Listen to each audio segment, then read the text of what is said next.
जिसका हमारे पास बेटे है फर्स्ट इक्वेशन ऑफ मोशन है, फर्स्ट इक्वेशन ऑफ मोशन। इसी तरह से हमारे पास आ जाती है सेकंड इक्वेशन ऑफ मोशन आ जाती है, ठीक है, second equation of the motion. और इसी तरह से third equation of the motion आ जाती है, ठीक। तो फर्स्ट इक्वेशन ऑफ मोशन को हम लिखते हैं v f is equal to v i plus a t. Second equation of motion को मैं लिखूंगा s is equal to v i t plus 1/2 a t square. और थर्ड इक्वेशन आपके पास आ जाती है 2as is equal to v f square minus v i square. ये तीन इक्वेशन हमारे पास आ जाती हैं। अच्छा, जो फर्स्ट इक्वेशन ऑफ मोशन है, इससे पहला एमसीक्यू पूछा जा सकता है कि ये इंडिपेंडेंट ऑफ द डिस्टेंस है। अगर आप सेकंड इक्वेशन ऑफ मोशन को देखेंगे तो इसमें फाइनल वेलोसिटी आपको नज़र नहीं आ रही, तो this equation of motion is independent of final velocity, ये आ गया। और इसी तरह से थर्ड इक्वेशन ऑफ मोशन अगर आप देखेंगे तो वो क्या है, it is independent of the time, ठीक। तो ये तीन एमसीक्यू इन तीन इक्वेशन ऑफ मोशन से आपके पास बन जाते हैं कि एक इंडिपेंडेंट ऑफ द डिस्टेंस है, second independent of the velocity है और फाइनल वेलोसिटी है, और थर्ड आपके पास बन जाता है इंडिपेंडेंट ऑफ द टाइम आ जाता है, लास्ट वाला, ठीक। अच्छा, अब इसमें क्या है कि पहली बात कुछ ये है कि इक्वेशन ऑफ मोशन को अब आपने इसके बाद जो डिस्कस करना है वो आप डिस्कस करेंगे फॉर फ्री फॉल मोशन, ठीक है, फॉर फ्री फॉल मोशन। अच्छा, फ्री फॉल मोशन के केस में आपके पास क्या बनेगा, याद रखें कि फ्री फॉल मोशन के केस में अगर सपोज कर लें कि आपके पास एक ऑब्जेक्ट है जिसका मैस m है और वो डाउनवर्ड फॉल किए जा रहा है, तो इसका मतलब ये हुआ कि फ्री फॉल मोशन के केस में पहली बात ये होती है कि हम यहाँ पे इग्नोर करते हैं एयर रेजिस्टेंस को। तो अगर in the absence of the air resistance हो तो कोई भी अगर आपके पास ऑब्जेक्ट है, सपोज कर लिए एक ऑब्जेक्ट ये हो गया और दूसरा ऑब्जेक्ट आप कहते हैं कि ये आपके पास है, वो डाउनवर्ड फॉल किए जा रहा है और दोनों ऑब्जेक्ट में डिफरेंट है मैस का। ये सपोज कर लें आपके पास 1 kg है, m2 आपके पास 5 kg है। तो बेसिकली जो आपके पास ये हमारे पास फ्री फॉल मोशन कहता है क्या कि the absence of the air resistance all objects in free fall motion have, या आप कह सकते हैं इसको कंप्लीट फॉर्म में लिख लें कि near earth surface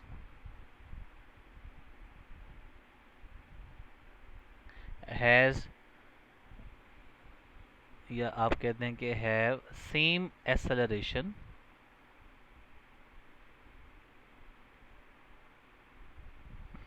irrespective of their masses। इसका मतलब है कि एक हैवियर बॉडी है, एक लाइटर बॉडी है।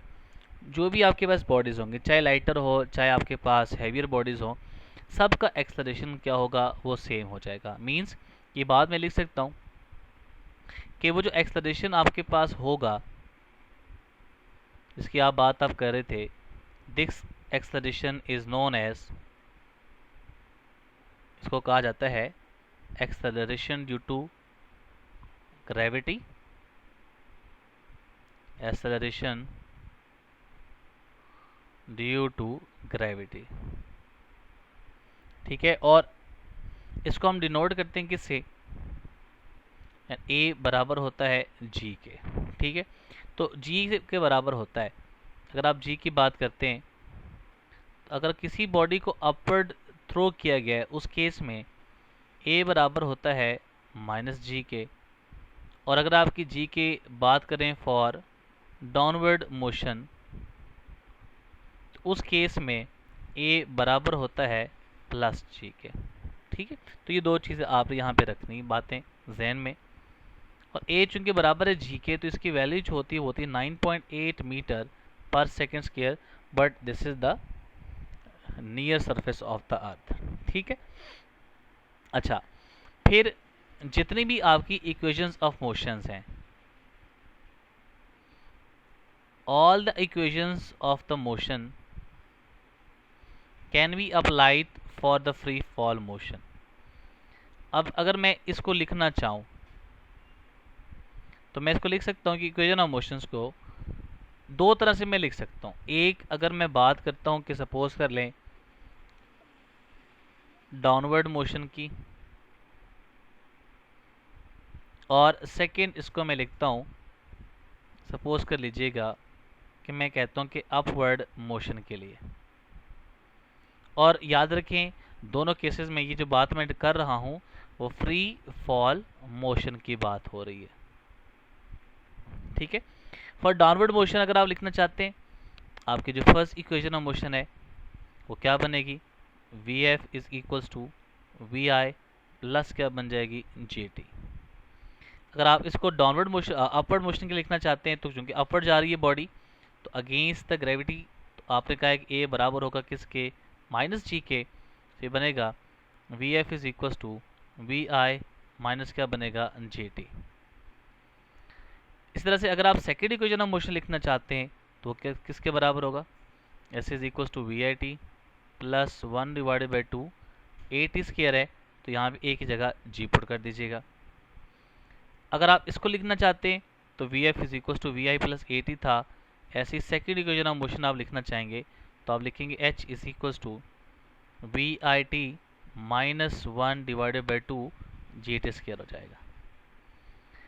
इसी तरह से अगर आप थर्ड इक्वेशन ऑफ मोशन लिखना चाहते हैं तो क्या था, two a s is equal to v s square minus v s square था, तो आप ए जी के बराबर पुट कर देंगे तो ये बनेगा v f square minus v s square. इस तरह से अगर आप यहाँ पे लिखना चाहते हैं तो ये क्या होगा, minus two g s is equals to v f square minus v s square बन जाएगा। तो ये आपकी क्या बन जाएगी, for downward motion upward motion आपके पास क्या आ जाएगा, ये इक्वेशन ऑफ मोशन आ गई। अच्छा, एक बात नोट करने वाली है, ध्यान से ज़रा सुनिएगा बेटे, नोट कर लीजिएगा कि अगर हमारे पास बॉडी जो भी ऑब्जेक्ट होगा वो अगर फॉल कर रहा है डाउनवर्ड डायरेक्शन में,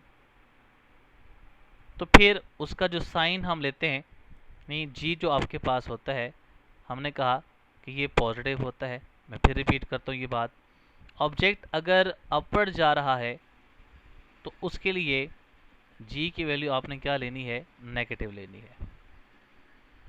अच्छा, ये हमारे पास इक्वेशन ऑफ मोशन की फॉर्मेशन होगी डिफरेंट, कि किस तरह से ये आपकी फॉर्मेशन बन जाएगी। अब देखिए हमारे पास क्या है, इक्वेशन ऑफ मोशन को डिस्कस करें चूंकि, तो इक्वेशन ऑफ मोशंस से रेलेवेंट क्वेश्चंस अब किस तरह से पूछे जा सकते हैं वो ज़रा देख लें। मैं यहाँ पे लिखता हूँ इक्वेशंस ऑफ मोशन। अच्छा, इक्वेशंस ऑफ मोशन पहले आप लिख लें इसको ड्रॉप्ड केस के लिए।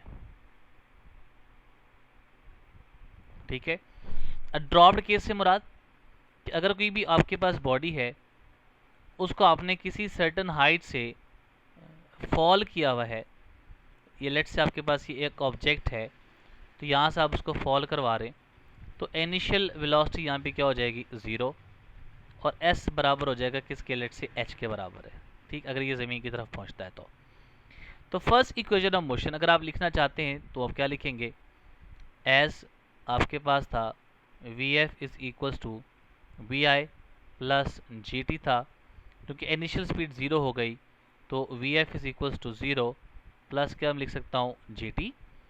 सो v f is equals to यहाँ पे क्या बनेगा 10t। तो ये एक छोटा सा रिलेशन आपके पास आ गया जिससे आप फाइनल वेलोसिटी को कैलकुलेट कर सकते हैं अगर टाइम को आपको पता हो। अब आ जाए सेकेंड इक्वेशन ऑफ मोशंस के ऊपर। वो क्या था, s is equals to v i t plus 1/2 g t square था। अगर आप इसको लिखना चाहते हैं तो मैं लिखूंगा h is equals to v i zero हो जाएगा इंटू टाइम t प्लस 1/2 आ गया, g की वैल्यू आप पुट कर दें 10 और ये क्या बनेगा t square. So h is equals to, ये 2 और 5 कैंसिल हो जाएंगे आपस में, तो 5 टू द 10, इट मीन्स के 5t स्केयर इज द हमारे पास क्या आ गया डिस्टेंस। फाइंड करने का फॉर्मूला बन गया शॉर्टकट अगर मुझे टाइम यहाँ पे पता हो। थर्ड इक्वेशन देखें क्या थी, 2gh is equals to v f square minus क्या था v s square. So 2gh is equals to, देखिए इनिशियल वेलोसिटी आप जीरो पुट कर दें तो v f square is equals to minus v s square बन जाएगा। तो इट मीन्स कि v f is equals to क्या बन जाएगा 2gh अंडर रूट। तो ये एक और शॉर्टकट हमारे पास आ गया फाइनल स्पीड को कैलकुलेट करने के लिए अगर मुझे हाइट वहाँ पता हो। ये क्वेश्चन करके हमारे पास ये बात समझ आ जाती है। सपोज कर लें एक एमसीक्यू आ गया कि a body is dropped from a height of 2 meter, then its आप इसको इस तरह लिखिएगा कि then its velocity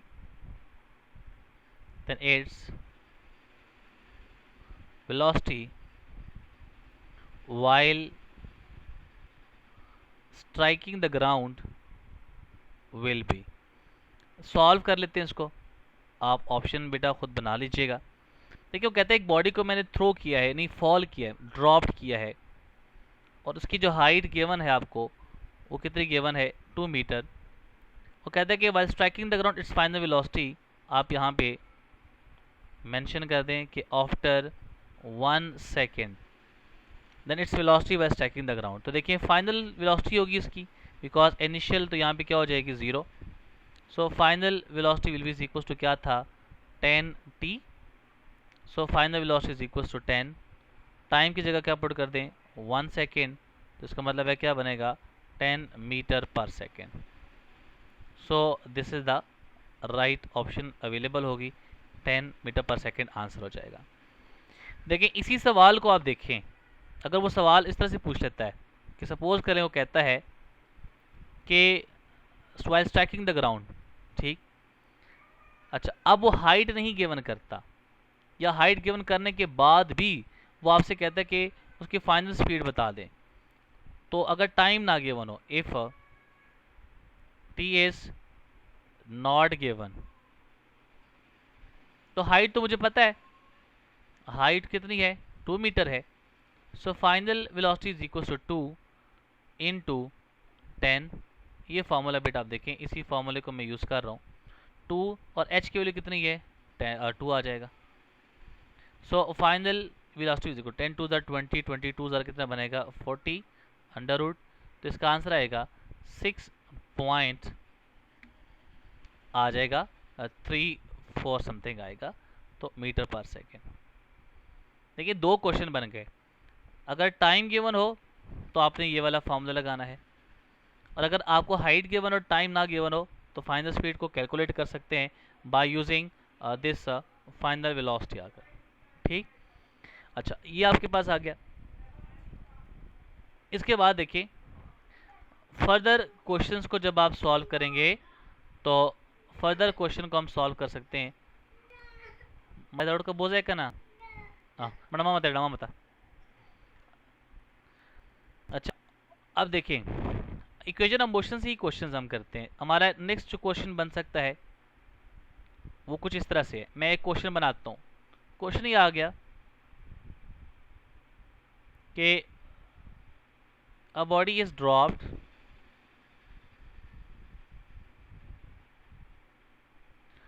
from a height, then its distance covered after 1 second is। Option आपको मैं देता हूँ। लेट्स से 5 मीटर है, 10 मीटर है, 15 मीटर है, और लेट्स से आपके पास आ गया 20 मीटर आ गया। सॉल्व करना है आपने इसको बेटा। देखिए एक बॉडी है, आपने उसको ड्रॉप किया है, इनिशियल वेलोसिटी 0 है, हाइट आपको नहीं पता, किसी हाइट से उसने ड्रॉप किया, मुझे नहीं पता, लेकिन टाइम पता है मुझे कितना है, 1 सेकेंड है। तो देखिए आप अभी लिखे था, आपने क्या लिखा था, h is equals to 5t square. So h is equals to 5, t की वैल्यू आपके पास क्या है, 1 का स्क्वायर, तो ये कितना बन जाएगा, 5 metre. So the right option is word 5 metre आ गया। देखिए बेटा इसी से एक क्वेश्चन अगर आपसे इस तरह पूछता है कि आफ्टर 2 सेकेंड, तो बेटा देखें h is equals to 5 into 2 का स्क्वायर, तो 5 मल्टीप्लाई बाय 4, ये कितना बन जाएगा, 20 मीटर। अगर वो कहता है कि आप फाइंड आउट कर दें, एक क्वेश्चन नेक्स्ट आ जाता है, आफ्टर 3 सेकेंड, तो इसको बेटा आप कहते हैं S2 कह दें या H2 कह दें, इसको आप S1 कह दें या फिर आप H1 कह दें, एक ही बात है। After 3 second S3 is equal to 5 into 3 का स्क्वायर, तो 5 multiply by 9 which is equal to word 45 metre. तो ये आपके 3 क्वेश्चन इस तरह से बन जाएंगे अगर आपसे क्वेश्चन पूछा जाता है। ये पास पेपर के MD कैट में भी सवाल इसके आ चुके हैं, इस तरह से पूछा गया है। अब आ जाए हमारे पास नेक्स्ट जो देखें वेरी इंपॉर्टेंट क्वेश्चन जो पास्ट पेपर में भी आए हुए हैं। स्टेटमेंट ये है, उसी स्टेटमेंट को रिपीट करता हूं। A body is dropped from the height, it's distance covered in 1 second is. ये बात बड़ी इंपॉर्टेंट है, ठीक है, कि आपने स्टेटमेंट पे फोकस करना है। तो स्टेटमेंट पे फोकस करते हुए देखना है कि भाई उससे सवाल किस तरह पूछा गया। तो है ना, मैं यहाँ पे एक रैंडमली बेटा आपको यहाँ पे एक चार्ट से बना के देता हूँ, या आप इसको लिख लीजिएगा। देखिए इसका सोल्यूशन कैसे, फोकस कीजिएगा बेटा स्टूडेंट्स। S1 की वैल्यू आपके पास क्या थी, 5t का स्क्वायर था, ये आपके पास रिलेशन बनता था 5t का स्क्वायर। तो इसका मतलब है कि आपके पास S1 का आंसर क्या आता था, 5 मीटर आता था। ये आपने पहले सॉल्व किया है। S2 इज इक्वल टू क्या था, 5t का स्क्वायर था, तो उसका जो S2 का आंसर आता था वो आपके पास 20 मीटर आया था।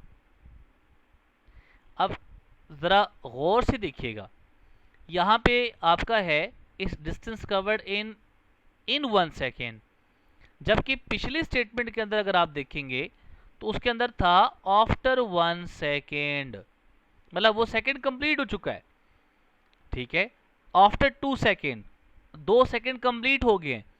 लेकिन अगर आप इस क्वेश्चन पे फोकस करेंगे तो इस क्वेश्चन के अंदर आपका लिखा हुआ है इन 1 सेकेंड, यानी अभी 1 सेकेंड चल रहा है, इन 2 सेकेंड, दूसरा सेकेंड चल रहा है, कंप्लीट नहीं हुआ। इट मींस उसके केस में अगर आप लिखेंगे फोकस कीजिएगा बेटा स्टूडेंट्स, इन 1 सेकेंड। इन 1 सेकेंड मीन्स के देखिए S2 20 मीटर जो आया ना, इसके अंदर ये 5 मीटर भी शामिल है, क्योंकि दूसरा सेकंड अगर कंप्लीट हुआ है तो पहला सेकंड कंप्लीट हुआ है तो उसके बाद ही दूसरा सेकंड कंप्लीट हुआ है। लेकिन इन 1 सेकंड मीन्स कि अभी पहला सेकंड चल रहा है, तो इन 1 सेकंड तो बेटा आपके पास क्या होगा, 5 मीटर आंसर ही आएगा।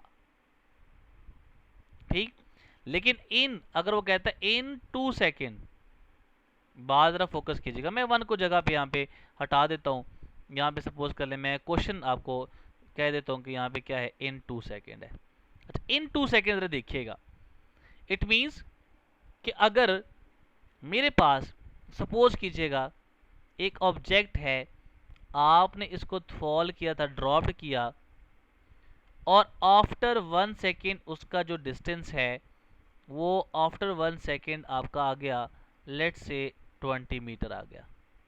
बात फोकस कीजिएगा, ये S2 आपके पास कितना आया, 20 मीटर। अच्छा, आफ्टर 1 सेकेंड आंसर जो आया था वो सपोज कर लें कि S1 की वैल्यू आपके पास आ गई 5 मीटर। देखिए आफ्टर यहां से लेके यहां तक 2 सेकेंड कंप्लीट हो चुका है, और यहां से लेके यहां तक 1 सेकेंड कंप्लीट हो चुका है, तो अभी दूसरा सेकेंड चल रहा है। इन 2 सेकेंड मीन्स दूसरा सेकेंड चल रहा है, तो दूसरे सेकेंड में 20 मीटर तो नहीं कर सकता, 20 मीटर से क्या होगा, लेस होगा।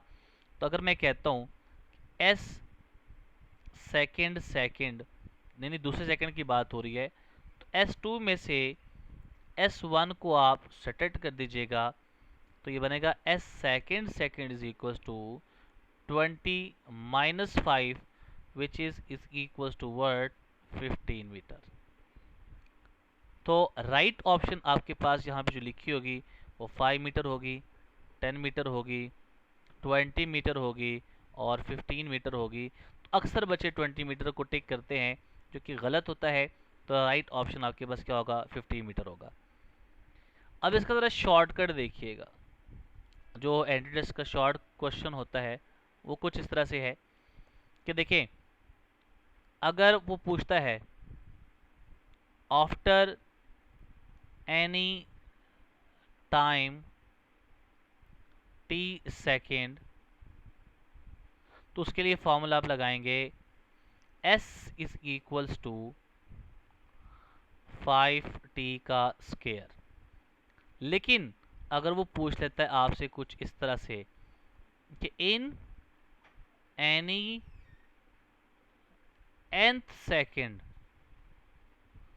कोई भी आपके पास आ जाएगा, so S N is equals to 2n minus 1, ये फार्मूला आपके पास होगा। n यहाँ पे क्या चीज़ है, एनी n सेकेंड। मैं आपको ना ये क्वेश्चन यहाँ से प्रूफ भी करवा देता हूँ। देखें क्वेश्चन क्या था, आपने क्वेश्चन ये किया कि डिस्टेंस फाइंड करते इन थर्ड सेकेंड। तो थर्ड सेकेंड के अंदर s थर्ड सेकेंड, n की जगह आप क्या पुट करेंगे, थर्ड। ठीक है, ये क्या बनेगा आपके पास 1, सॉरी ये आपके पास यहाँ पे होता है 5n माइनस 1। फॉर्मूला होता है s N is equal to 10 divided by 2 into n minus 1, तो 5n माइनस 1 बन जाएगा। ठीक है, तो ये बनता है 5n माइनस 1। ठीक है, अच्छा अब यहाँ पे देखें, अगर मैं आपसे सपोज कर लें, इधर देखिएगा ज़रा, इस सवाल को ज़रा इधर रहने दें। अगर वो पूछता कि बेटा बताइएगा आफ्टर कितना होगा 5 आफ्टर 3 सेकेंड, तो आफ्टर 3 सेकेंड तो आपने पहले कर लिया था, जस्ट क्या पुट करना है, S3 is equals to sorry S3 is equals to 5 into 3 का square. So S3 is equals to क्या बनेगा, 5 इंटू क्या बनेगा 9, तो वो तो 45 मीटर आ जाएगा। ठीक है। लेकिन अभी थर्ड सेकंड तो ये चल रहा है, तो इसका मतलब है थर्ड सेकंड के अंदर आपका ये कंप्लीट 45 मीटर आंसर नहीं आ रहा होगा। इट मीन्स कि यहाँ पे आपका जो आंसर होगा वो 45 मीटर से क्या हो जाएगा, लेस हो जाएगा। तो एक तो तरीका तो ये है कि जैसे आपने बेटा सब्ट्रैक्शन कर लिया कि एस थर्ड में से आप सब्ट्रैक्ट कर लें, एस थ्री में से एस टू को सब्ट्रैक्ट कीजिएगा, तो एक तरीका तो वो है, मैं आपको ना यहाँ पे करवा देता हूँ। एक तरीका तो ये है कि आप यहाँ से एस थर्ड सेकंड का कैलकुलेट करना चाहते हैं, तो एस थ्री में से एस टू को आप सब्ट्रैक्ट कर दें, तो वो कितना बन रहा था आपके पास, वो आपका बन रहा था यहाँ पे एस थ्री कितना है 45 माइनस कितना था 20, तो आंसर कितना बन जाएगा 45 माइनस 20, आपके पास आंसर आता है 25 मीटर। एक तरीका तो ये है कि आप इसको इस तरह करें कि सब्ट्रैक्शंस कर लें, तो चले समझ आती है बात, तो वो आपका समझ आ जाता है कि ये आपका इस तरह से आ जाएगा। लेकिन what is the shortcut, shortcut आपके पास क्या है कि अगर सपोज कर लीजिएगा आपसे कहता है कि आप कैलकुलेट कर दें बेटे, तो उसके लिए क्या आपके पास शॉर्टकट होगा, तो वो होता है 5 इंटू 2n-1, ये इसका फार्मूला होता है। अब देखें शॉर्टकट लगाएं ज़रा इसके ऊपर, ज़रा शॉर्टकट लगाएं तो फिर आपके पास क्या आंसर वही आता है कि नहीं आता। तो देखें आपका ये बन जाता है s third second is equal to 5 into 2, n की जगह 3 पुट कीजिएगा, ये बनेगा 1, तो 3 टू उधर क्या बनेगा 6, तो 5 इंटू 6 माइनस 1, ये बनेगा 5 इंटू क्या बनेगा 5 which is equal to 25 metre. तो इसका मतलब है राइट ऑप्शन आपके पास वही है जो आपके पास ये आ रही है। तो इस तरह से आप शॉर्टकट लगा के थर्ड फोर्थ फिफ्थ सेकंड को भी फाइंड आउट कर सकते हैं। क्लियर।